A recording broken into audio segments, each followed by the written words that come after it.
देश विदेश से आयल राजा और महाराजा और कन्नौज के प्रजा, आप सबके स्वागत बा। कन्नौज के लाडली और महाराजा जय सिंह की सुपुत्री संयुक्ता के स्वयंवर में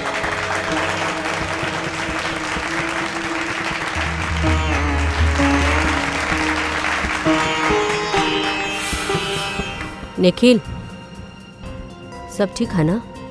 सब कुछ ठीक बा। कुछ सस्पिशियस नजर नहीं आ रहा बा। आपके तरफ सब ठीक बा दिव्या? धमकी की खबर बिल्कुल पक्का है। चारों तरफ नजर दौड़ावत रहिया। ओके मैम। राजकुमारी संयुक्ता, आपके समक्ष 3 देश के 3 सम्राट खड़ा बाड़े।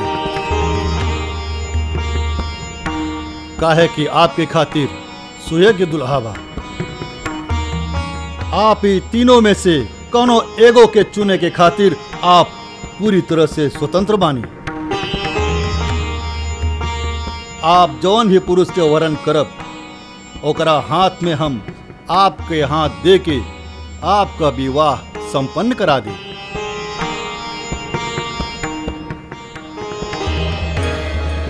अब आप यह में से कोनो एगो पुरुष के गला में वरमाला डाल के स्वयंवर के आयोजन के पूरा करी। पिताजी, का हमरा अपन इच्छा से अपन दूल्हा चुने के अधिकार बा? अवश्य बा। ई स्वयंवर में कोनो भी पुरुष के चयन करे खातिर आप पूरी तरह से स्वतंत्र बानी और आपके सहमति में हमार भी सहमति हुई। हमरा के वचन दी कि आप अपन शब्द से पीछे ना हटब।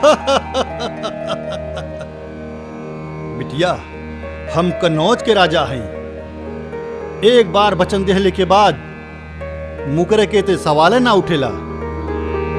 आप अपन इच्छा अनुसार कोनो भी पुरुष के अपन जीवन साथी चुने खातिर स्वतंत्र बानी।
संयोगिता, तोहार हिम्मत कैसे भइल ई मूर्ति के ऊपर माला डाले के?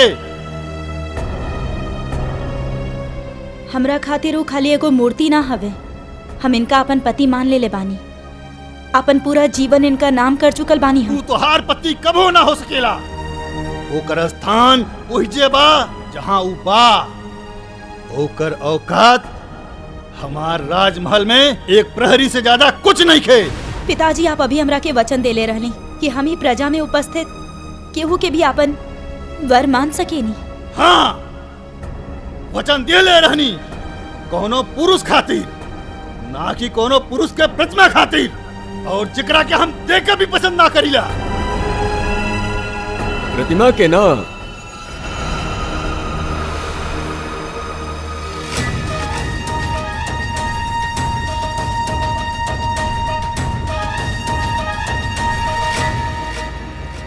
हम स्वयं संयुक्ता के ले जाए आयल बानी। महाराज, आप? हम अपन आत्मा से आपके अपन पति मान ले बानी। हमके स्वीकार करिए। पृथ्वीराज, तोहार हिम्मत कैसे भइल हमरा अनुमति के बिना हमरा दरबार में आवे के? महाराज, इस स्वयंवर सभा में आपकी पुत्री ही सबके सामने हमार प्रतिमा पे वरमाला डाल के हमार वरण कैले बिया, और अब हम आपसे इनकर हाथ मांगे आइल बानी। महाराज, ये लोग हमनी के प्रेम के कबो समझ ना सकी हैं। हम स्वयं आपके साथ चले खातिर तैयार बानी। संयुक्ता! महाराज,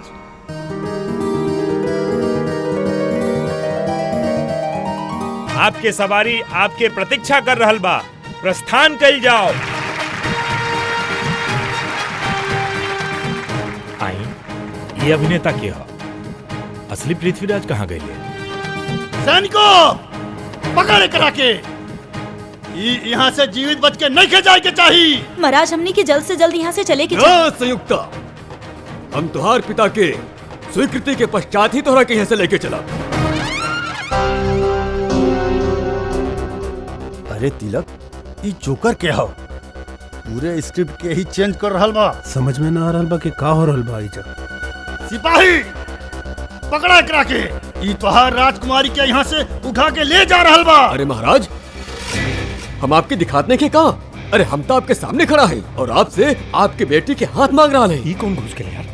सारा ड्रामा के ऐसन के तैसन कर रहल बा। सर पता ना, समीर के जगह क्यों और घुस गई। अरे तो तानी सब का करत रहला वहाँ पर? हमार नाटक के लीड रोल बिना केहू के अनुमति के कैसे घुस गए? तू दुष्ट बाड़ा। हम तोहरा हाथ में संयुक्ता के हाथ कब होना दे। महाराज, हम अनेक वीर योद्धा के युद्ध में पराजित कैले बानी और अनेक राजा लोगन के आपन अधीन कैले बानी, और फिर भी आपके हमार क्षमता पर संदेह बा। पृथ्वीराज, तू इस स्वयंवर में आवल वीर पुरुषन के ताकत के नहीं के जानत। यदि इस स्वयंवर सभा में आप हमरा के भी आमंत्रित कैले होती, इस प्रतियोगिता में हम भी भाग लेती और आपन क्षमता सिद्ध करती। महाराज, हम अपन वीरता के परिचय तब देव जब हम अपन सेना के साथ लेके आए। अब यहाँ से निकल जाए महाराज। हाँ महाराज, सेनापति जी बिल्कुल ठीक कर रहल बानी। हम खुद ही एक सेना के समान बानी, हम केहू से ना डरेनी। एकरा पहले कि तू हमारा बिटिया से ब्याह करा, हम तोहरा के फांसी पे लटका दे। इतना आसान नहीं खई। जोन हमनी के प्यार के रास्ता में रुकावट बनी, ओकर सर हम धड़ से अलग कर दे। पृथ्वीराज, तू शायद नहीं जानत होखब कि तू कन्नौज के महाराज के ओकरा ही राजमहल में खड़ा होके चुनौती देत और आप भी बाड़ा। भूल रहल बारे महाराज कि पृथ्वीराज जौन दिशा में एक बार कदम बढ़ा देवेला तब फिर लौटत नहीं खे, और अब चाहे धरती यहाँ से वो हो जाए, संयुक्ता हमार होके रही।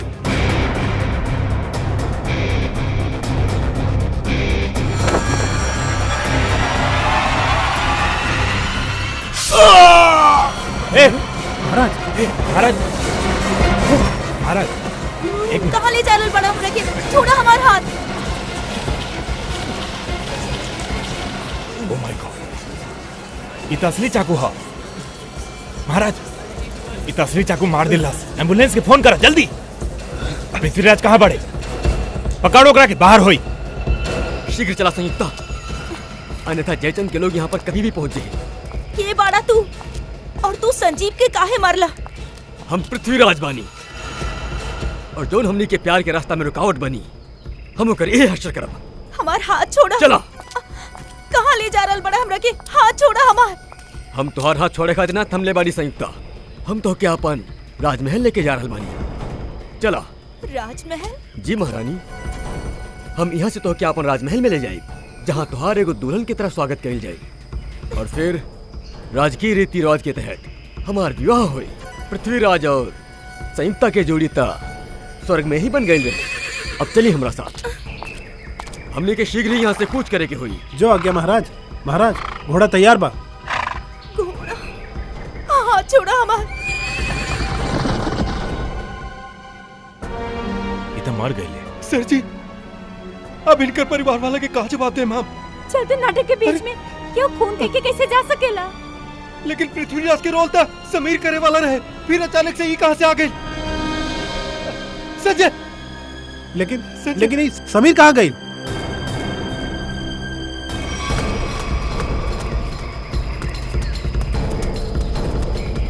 Excuse me. कौन तरफ गलन दोनों? उधर गई घोड़ा पर। घोड़ा पर?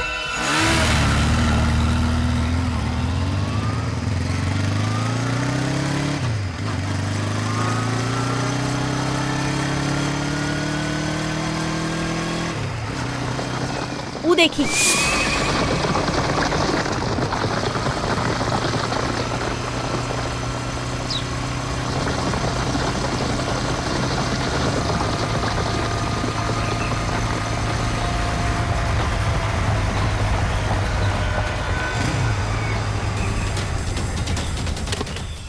आगे तो कुछ नहीं खेलो कोई। आप में से केहू के कुछ पता बा कि ई ओरिजिनल एक्टर समीर कहाँ पे बा? ओकरा जगह ये मुजरिम कैसे आ गए? अब का कही हम सर? समीर कहाँ बा? सर प्ले शुरू होवे से 2 घंटा पहले अपन लाइन डिस्कस करे खातिर हमरा पास आयल रहे। ओकर बाद से पता ना। समीर के आखिरी बार क्या देख ले रहा? सर हम देख ले रानी, प्ले शुरू होवे से 1 घंटा पहले हम समीर के मेकअप करवैनी और ओकर आधा घंटा बाद हम उनकर प्रॉप्स देनी। ई प्ले शुरू भइले 11 बजे, मतलब ओकरा के 10:30 बजे देख ले रहलू। हाँ सर। नाइसा, आप नाटक शुरू होखला के पहले कार्यक्रम से बाहर रहलू ना, वीआईपी के इंतजार में? हाँ मैडम, हम मेहमान खातिर उजा खड़ा रहनी है, लेकिन नाटक जैसे शुरू भल मुझे से आ गई नहीं। तो आप भी समीर के बाहर जात ना देख लो। ना सर।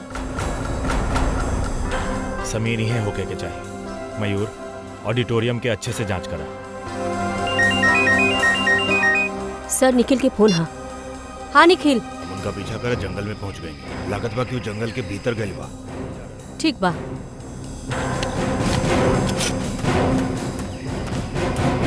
सर निखिल और दिव्या दोनों के खोज में लागल बड़े, बाकी कुछ पता न चलल हा। समीर, समीर, समीर,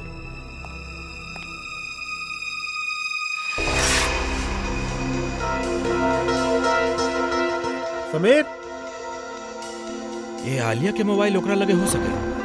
आलिया के फोन नंबर बा? हाँ दी। 1496273829।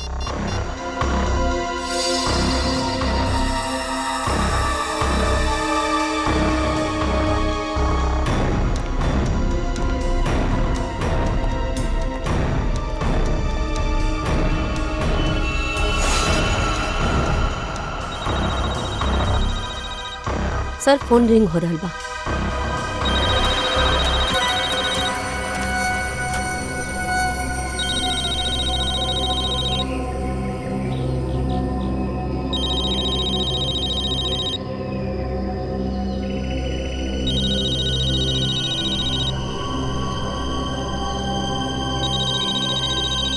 हेलो। हेलो आलिया। आलिया, हम सीआईडी से बोलत बानी। मैम, ये पागल आदमी हमरा वजह से यहाँ ले आइल। आलिया तू कहाँ बाड़ू ई बखत? पता ना, चारों तरफ बस जंगल ही जंगल दिखा था। ठीक बा आलिया, तू चिंता मत करा। तू हमके ही बतावा कि जे आदमी तोके अपना साथ ले गइल बा वो के हा? का तू ओकरा जानत बाड़ू? कुछ ना पता मैम, वो अपना आपके पृथ्वीराज कहा था। हमरा तो कोनो सर फिरा लागा था। आलिया कुछ तो बतावा, तहार आस पास का बा जैसे हम तोहरा पास पहुँच सकी। संयुक्ता,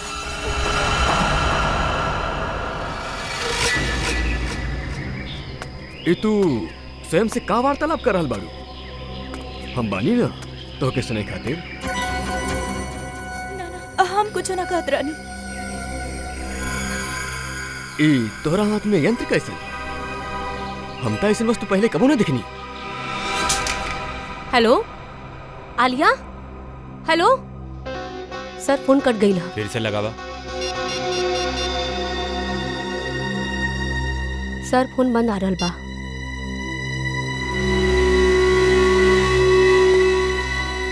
सर फोन कटला से पहले हम मुजरिम के आलिया से बात करत सुनली।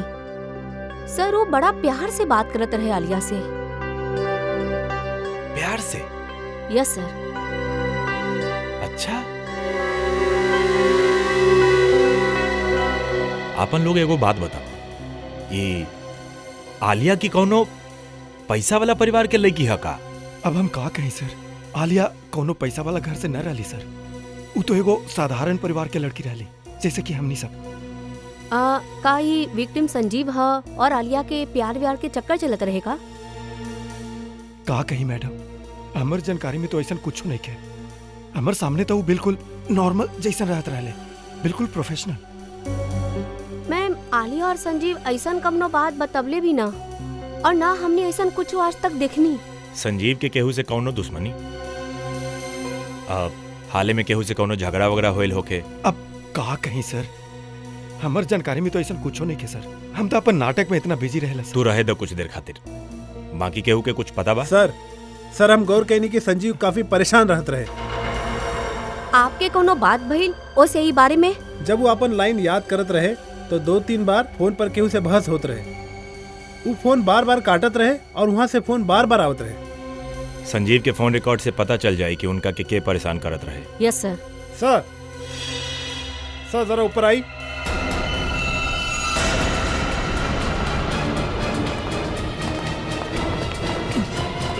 समीर, सर ही तो समीर बाड़े। समीर? का हाल बा? ये सब कैसे भाई? सर हम अपन लाइन याद करत रहली, इतने में कोई अजनबी आके हमरा पीछे से ठोक देला सर। अच्छा, के रहले उ? पता ना सर, वो पृथ्वीराज के कॉस्ट्यूम में रहल। उहे मुजरिम हुई है।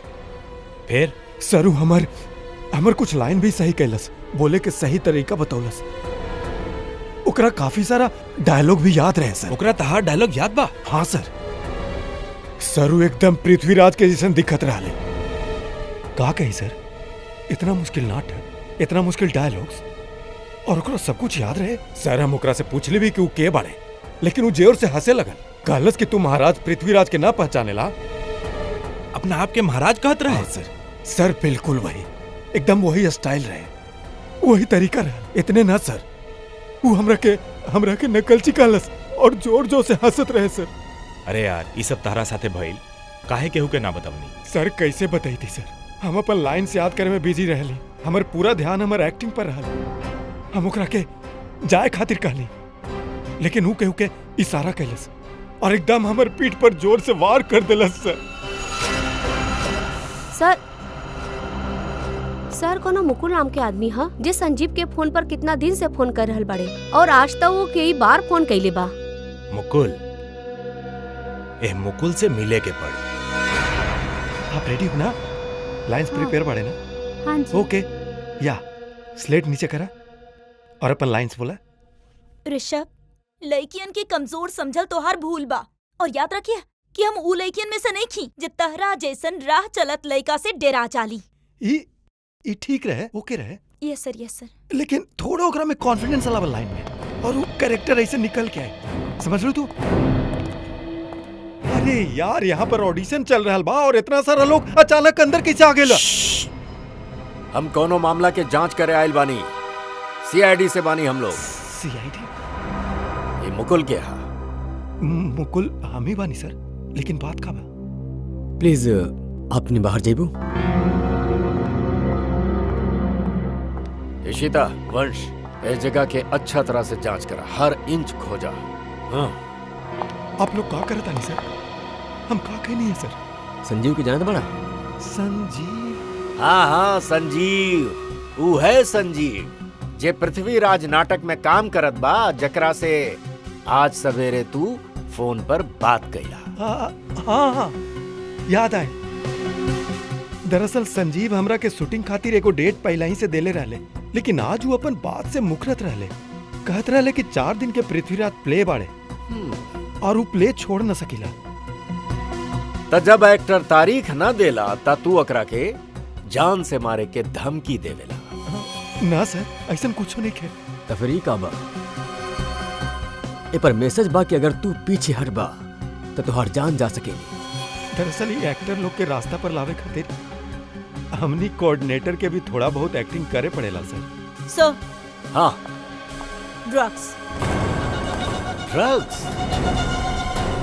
का मुकुल जी, ये ड्रग्स तारा लगे कैसे? ड्रग्स के धंधा करेला तू? बोला, जल्दी बताओ ना था ऐसन ऑडिशन लेब कि तू बिना गिलसरीन के रोवे लगबा। जल्दी बताओ। सर स्टेज शो और शूटिंग खातिर जे आर्टिस्ट विदेश जाए लेना उ लोगन के जरिए हम ड्रग स्मगलिंग के धंधा करेली सर। ओह, और ड्रग्स यहाँ के मार्केट में बेचेला तू? ना हम बेचेली ना सर, हम डीलर ना बानी। एक माफिया बाड़े जेकर विदेश में भी लोग बाड़े, ओकरे कहला पर हम ही ड्रग्स मंगावेली सर और ओकरे देवेली सर। यही से तहरा के संजीव के जरूरत रहे, काहे कि जब वो बाहर देश में शूटिंग खातिर जाई तब तोहार ड्रग्स संगे ले जाई बाना। हाँ सर, और वो मना करत रहे। के भाई लोग?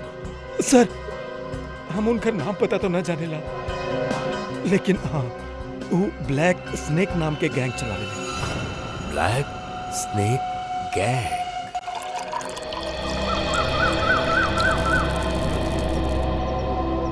धन्यवाद गोपाल। महाराज अहो भाग्य हमार कि आप हमनी के दिहल पानी स्वीकार कनी। गोपाल, इस सुनसान जंगल में आप हमरा खातिर जल के प्रबंध कईनी, आप धन्यवाद के योग्य बाड़े। महाराज हम अपना साथे कुछ भोजन लेके आयल रहनी, आप ओ महारानी कृपा करके ओकरा के स्वीकार करी। हम महारानी से पूछत हई। महारानी, आपके भूख लागल होई, का आप कुछ भोजन खाए के चाहबू? ना, हमके कौनो भूख नहीं के लागल। तू ये बतावा कि तू हमके यहाँ काहे लेके आयल बाड़ा? हम आपसे विवाह रचावे के चाहेनी, आपके अपन महारानी बनावे के चाहेनी। हे भगवान, देखा ना तो तू पृथ्वीराज बाड़ा और ना ही हम संयोगी था। ये सब कुछ खाली एगो नाटक रहे। हमने के प्यार के नाटक के नाम ना था संयुक्ता। बहुत जल्द हम दोनों विवाह के बंधन में बंधे वाला बानी। साथ साथ राज्य के लोग हमने के विवाह समारोह में पधार रहल बाड़े और हमार विवाह समारोह ई युग के सबसे बड़ आयोजन हुई। लगता है कर दिमाग के स्क्रू ढीला हो गइल बा। हमके एकर चंगुल से छूटे खातिर कोनो न कोनो रास्ता तो ढूंढे के पड़े। महाराज, हमके चक्कर आ रहल बा। लगता हमर तबीयत खराब बा। आप यहाँ आराम करें, हम शीघ्र ही कोनो वैद्य के प्रबंध करत हैं। ओ पृथ्वीराज, तू कितना अच्छा बड़ा, हमार कितना ख्याल रखेला। गोपाल जी महाराज। शीघ्र ही आसपास के इलाका में पता करें अगर कोनो वैद्य मिले तो, और जल्द से जल्द ओकरा भेजी। जी। लगता हमरा के खुदे कुछ करे के पड़ी यहाँ से बाहर निकले खातिर।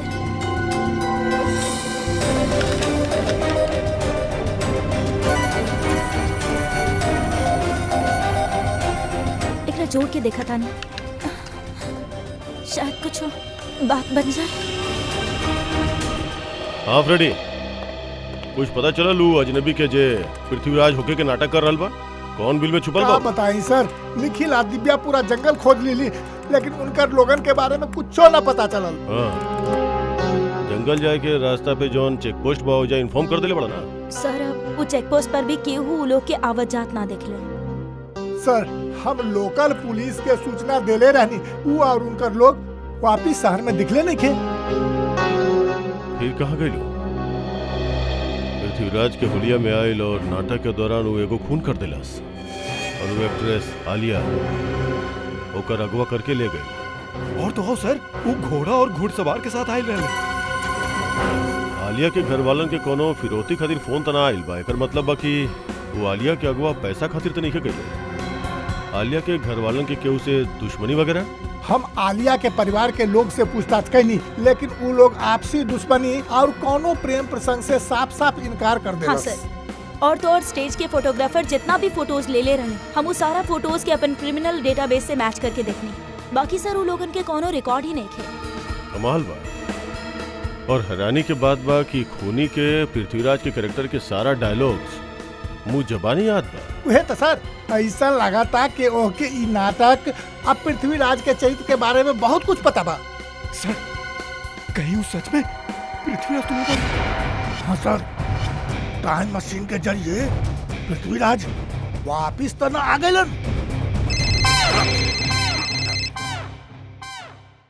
हेलो, हाँ बोला। ओके ठीक बा, थैंक यू। ब्लैक स्नेक गिरोह के सरदार जैकी नाम के कोनो आदमी बा और उन लोग के अड्डा शहर से बाहर भोगा पानी में बा। मतलब सब लोग अपन ड्रग्स के डील भोगा पानी से करेला। सर, हाँ श्रेया, आलिया के फोन के सिग्नल मिल गइल बा सर, मनोर के जंगल के आसपास। मनोर के जंगल के आसपास?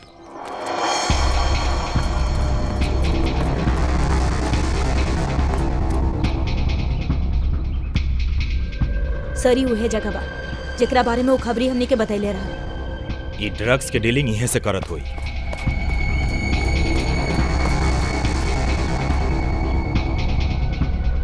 अलर्ट रहिया, केहू हाथ से निकले के ना चाहे।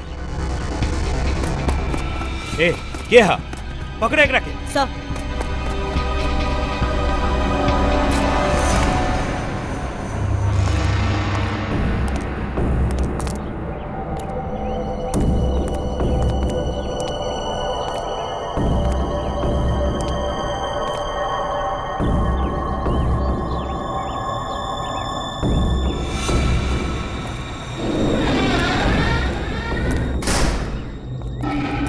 ए, वहां कौन बा?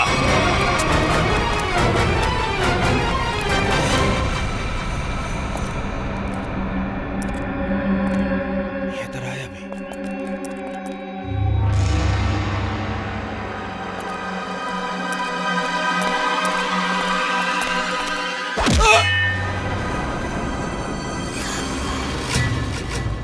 शाम होके से पहले हमके राजमहल में पहुंचे के पड़ी। वहाँ राजवैद्य संयुक्ता के शर्मात में ही रोग मुक्त कर दी है। रोग मुक्त तो हम तहरा करा।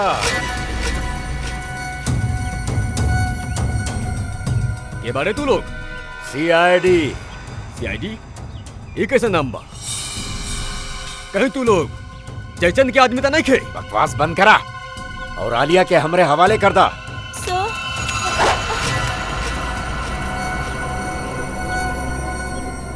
जौन हमरे और संयुक्ता के बीच में आई वो मारल जाए। सर प्लीज हमरा के बचा ली सर। घबरा मत, कुछो ना होखी तोहरा के। उठाओ इन सबके।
Thank you so much. अगर आप लोग टाइम पे ना आई थी तो पता ना वो कहाँ लेके जाए थे हमरा के। हमके तो लागत होकर दिमाग सही जगह पर नहीं थे।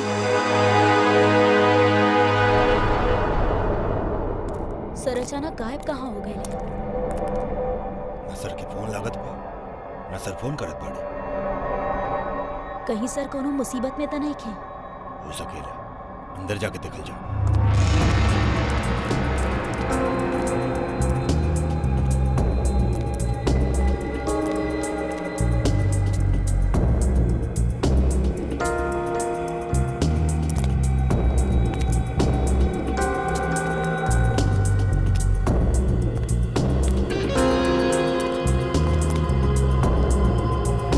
अभिजीत सर,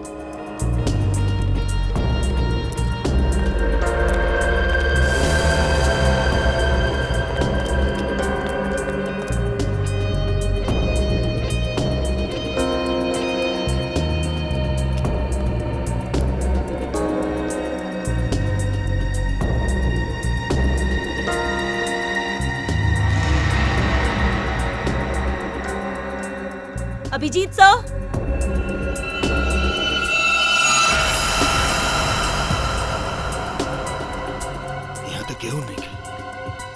यहाँ पर भी केहू नहीं खे, ना अभिजीत सर ना कोनो बदमाश।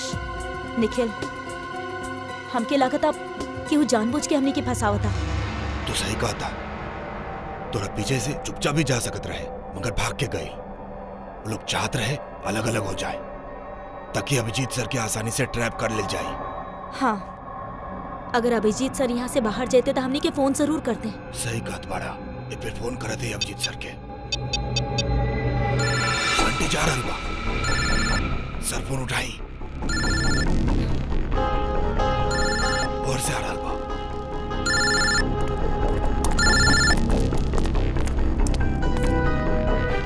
सर के फोन यहाँ पड़ल बा लेकिन सर कहाँ पड़े? गाड़ी की आवाज?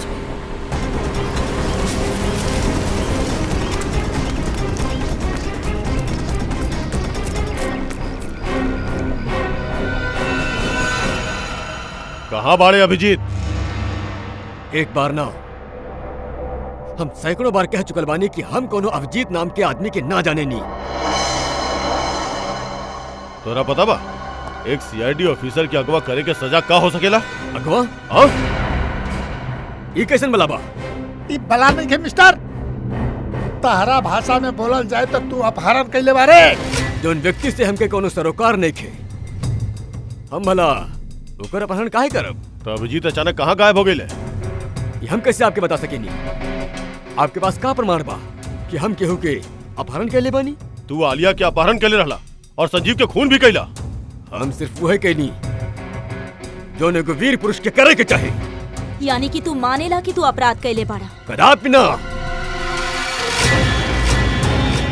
हम और संयुक्ता आपस में प्रेम करेंगे और जयचंद हमनी के प्यार के मध्य रुकावट बनत रहे। इस जयचंद के हम अपन प्रेम मार्ग से हटा के संयुक्ता के साथ ले जात रहनी। तू आलिया से प्यार कर ले? क्या आलिया? संयुक्ता के सिवा पृथ्वीराज अपने हृदय केहू के ना दिले बा। श्रेया, जितना जल्दी हो सके जकी के बारे में पूरा जानकारी निकाला। अभिजीत ओकरे कब्जा में हो सकेला। सर,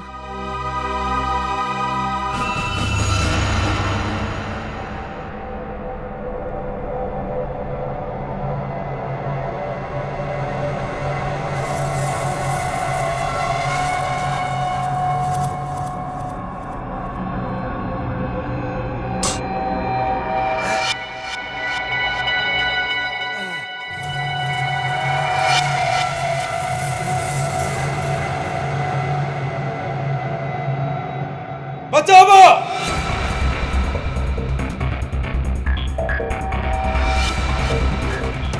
बचाओ! बचाओ! मार डाला! खत्म कर दे सब कुछ! युद्ध के बिगुल बन गई बा! बचाओ! सब सतर्क हो जा! सेनापति आगे बढ़ा! आज तू नेतृत्व करवा सेना के दुश्मन लोग के नाको चला जमाने के पड़ी। महाराज, हम तुम्हारा सुरक्षा के भाग आज लेत मानी।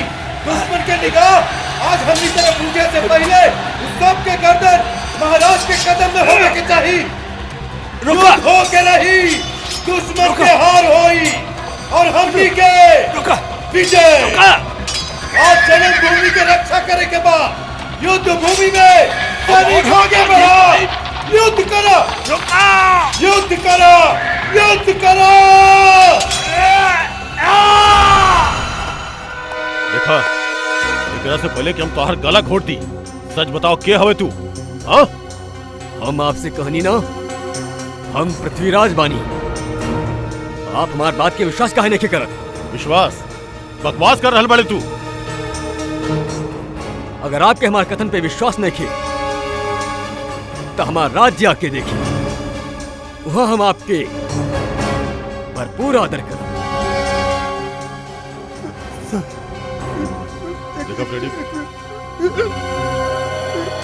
ये आदमी तो पौराणिक संवाद मार रहल बा, कुछ बोले खातिर तैयारे नहीं खे। ये अड़ियल लागत हमरा, लगत एकर दिमाग हिल गइल बा। एकर तो कोनो आपराधिक रिकॉर्ड भी नहीं खे, कैसे पता चली कि बा कौन?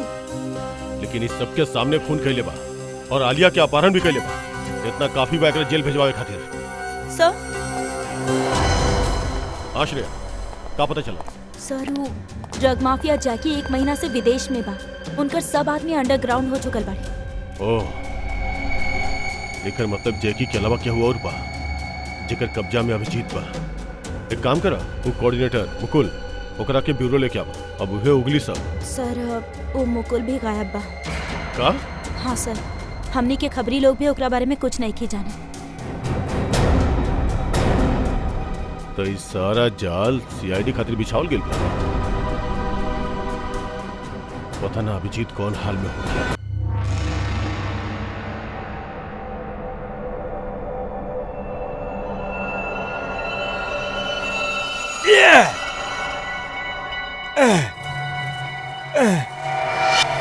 बचाओ, बचाओ, मार डालो, खत्म कर दो सब कुछ।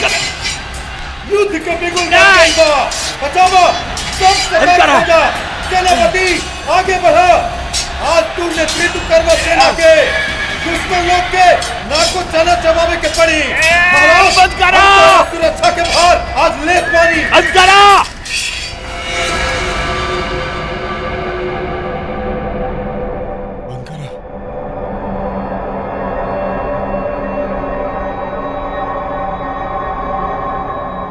चामुंडा राय,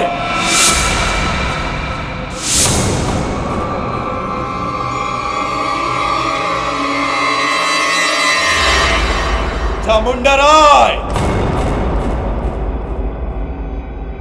कौन हो तू? का चाहता रहा हमसे? हैं? जाग जा चामुंडा राय, हम तहार भीतर के अंतरात्मा है। अपने आप के पहचाना का कहीं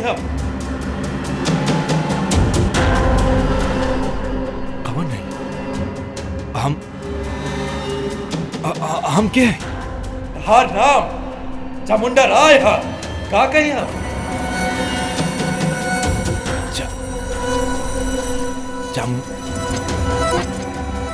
हाँ, हम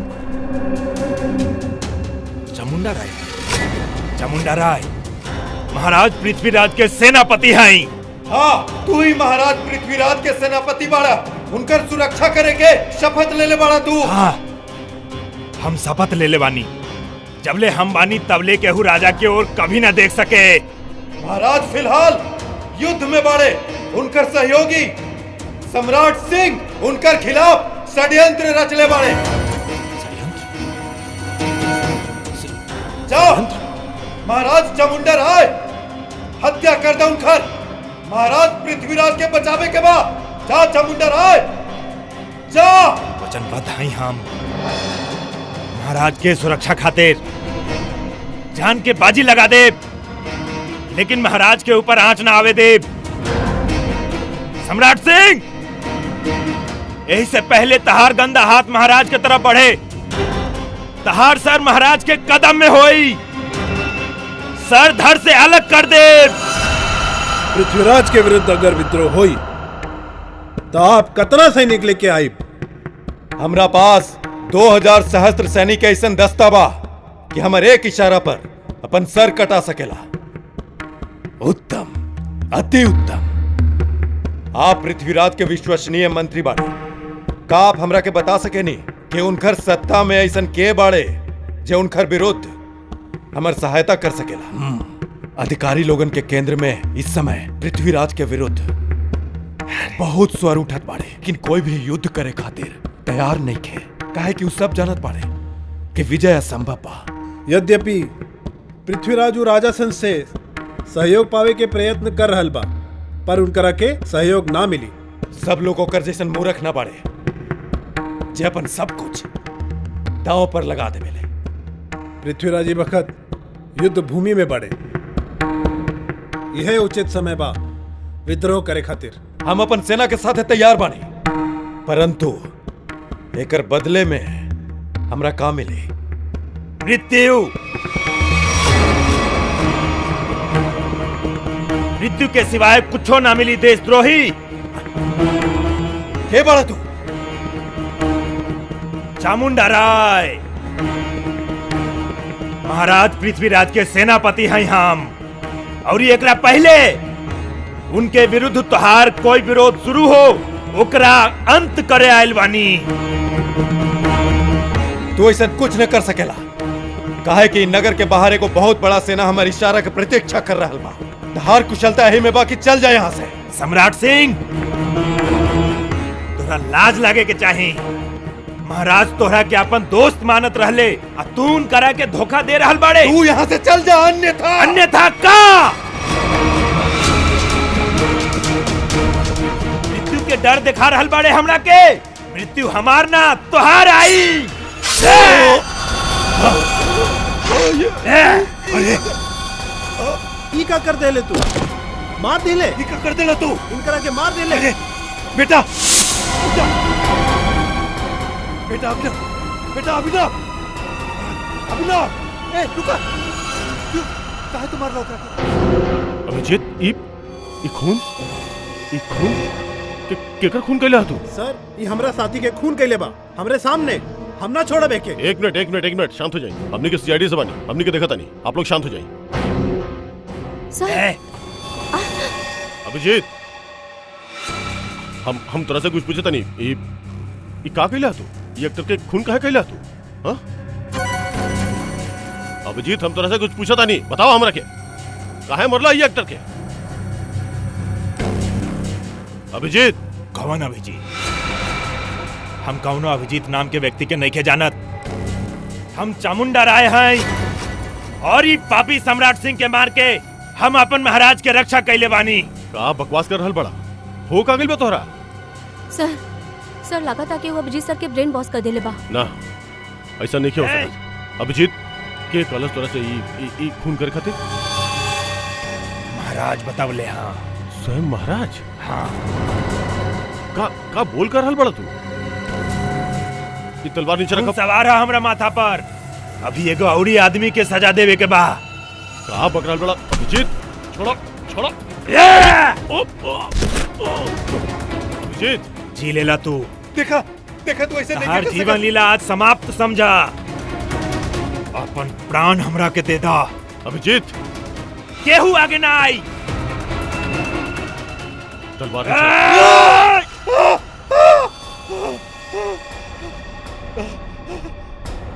ये का मतलब बारे? का कही हम?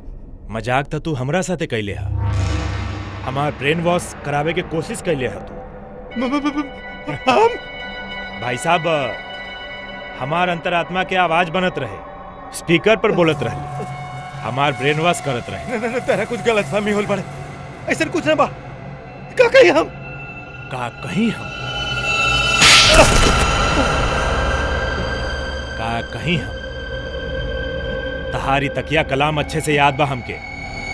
तू आवाज बदल दिला, सामने ना आइला, लेकिन अपन तकिया कलम ना छोड़ ले। का कहीं हम हैं? अब तक कुछ कहा? लेकिन सर, आप ट्रांस से बाहर कैसे आइली? हम तो तस्वीर और अपन आवाज के जरिए तहार ब्रेन के मजबूर कर दे ले रहली कि तू अपना आप के चामुंडा राय समझ बैठा। हाँ, चामुंडा राय बनावे में तू कौनो कसर तो ना छोड़ ले रहे। तोरा शायद पता नहीं है कि तुम्हारी दिमाग पे असर करने वाला टेक्निक के रिसर्च कई साल पहले अभिजीत कर चुकल बाड़। सर, ऐसे नहीं के हो सका सर। हमारे रिसर्च कामयाब ना हो, ऐसा ना हो सकेला। ओकरे असर से अभी तू स्टेज पर एगो आदमी के खून के ले रहला। का कही हम? कुछ ना कहा, वो जिंदा है।